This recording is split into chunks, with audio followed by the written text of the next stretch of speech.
សួស្តីប្រិមិត្តរបស់ Goal ខ្មែរទាំងអស់គ្នារាត្រីថ្ងៃសុក្រទី24វេលាម៉ោង1រំលងអធ្រាត្រនេះក្របខ័ណ្ឌកំពូលអេស្ប៉ាញ La Liga មានការប្រកួតដ៏គួរឲ្យចាប់អារម្មណ៍មួយ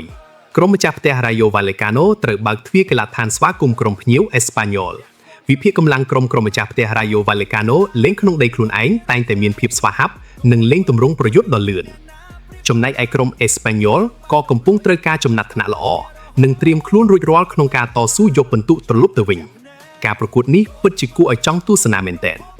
ការវិតម្លៃនិងទស្សន៍ទាយមកមើលការវិភាគមុនការប្រកួតយប់នេះក្រុម Rayo Vallecano បានតក់កន្លះគ្រាប់ត្រូវបានគេមើលឃើញថាមានភាគរយឈ្នះខ្ពស់ជាងបន្តិច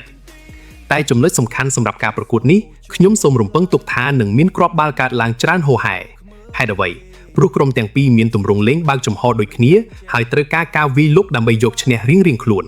ដូច្នេះគ្រាប់បាល់សរុបអាចមានចាប់ពី3គ្រាប់ឡើងទៅភាគរយដែលមានគ្រាប់បាល់កើតឡើងច្រើនគឺពិតជាមានខ្ពស់ណាស់កាលវិភាគរបស់ Goal ខ្មែរយក Rayo Vallecano កន្លះគ្រាប់ over 2គ្រាប់កន្លះតើក្រុមម្ចាស់ផ្ទះអាចយកជ័យជំនះបានដែរឬទេ